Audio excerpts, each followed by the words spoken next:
दोस्तों, हर साल करोड़ों मुसलमान कुर्बानी करते हैं, जानवर खरीदते हैं, पैसे खर्च करते हैं, गोश्त तकसीम करते हैं। लेकिन क्या हर कुर्बानी अल्लाह के यहाँ कबूल होती है या सिर्फ एक रस्म बनकर रह गई है? आज की वीडियो में हम बात करेंगे उन 3 अहम बातों की जो कुर्बानी से पहले हर मुसलमान को याद रखनी चाहिए, क्योंकि कभी कभी एक छोटी सी गलती आपकी पूरी कुर्बानी को बेरूह बना देती है।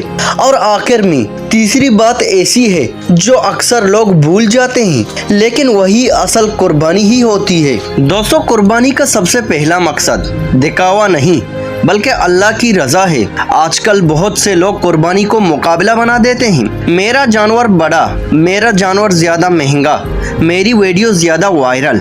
लेकिन याद रखो, अल्लाह को ना गोश्त चाहिए ना खून, अल्लाह को तुम्हारा दिल चाहिए। हजरत इब्राहिम अलैहिस्सलाम ने अपने बेटे को अल्लाह के हुक्म पर कुर्बान करने का इरादा किया। वहाँ ना कैमरा था, ना लोग और ना तारीफ, सिर्फ एक चीज थी, इखलास। अगर नीयत में रियाकारी आ जाए तो कुर्बानी सिर्फ जानवर काटना ही रह जाता है, और अगर नीयत खालिस हो तो एक छोटा सा जानवर भी अल्लाह के नज़दीक बहुत बड़ा बन जाता है। इसीलिए कुर्बानी से पहले अपने दिल से पूछो, मैं ये अल्लाह के लिए कर रहा हूँ या लोगों को दिखाने के लिए? दूसरी बात दोस्तों जो बहुत खतरनाक है वो है हराम कमाई। बहुत लोग सोचते हैं बस कुर्बानी हो जाए अल्लाह कबूल करेगा, लेकिन अगर पैसा हराम ही हो तो कुर्बानी में बरकत कैसे आएगी?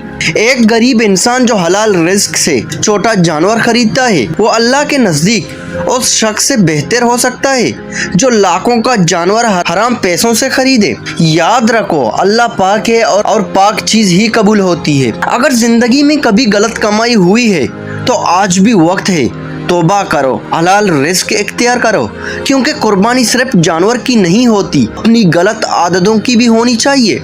और अब तीसरी बात जो सबसे अहम है, कुर्बानी सिर्फ बकरे की नहीं होती, असल कुर्बानी अपने नफ्स की होती है। अगर कुर्बानी के बाद भी हम झूठ बोलते रहें, लोगों को तकलीफ देते रहें, नमाज छोड़ दें, गुरूर करें, तो फिर हमने असल में कुर्बानी से क्या सीखा? ईद उल अज़हा हमें यह सिखाती है कि अल्लाह के लिए अपनी ख्वाहिशात कुर्बान करना सीखो, अपने गुरूर कुर्बान करो, अपनी नफरत कुर्बान करो, अपना गुस्सा कुर्बान करो, क्योंकि अल्लाह के नज़दीक वो दिल सबसे खूबसूरत है जो आजिज़ी वाला हो। शायद ये ईद किसी की आखिरी ईद हो, शायद अगले साल हम यहाँ ना हो, इसीलिए इस बार कुर्बानी करो तो सिर्फ रस्म के तौर पर नहीं बल्कि दिल से करो, इखलास से करो, अल्लाह की रज़ा के लिए करो।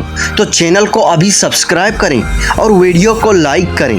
अल्लाह हमारी कुर्बानी कबूल फरमाए और कमेंट में आमीन लिखें।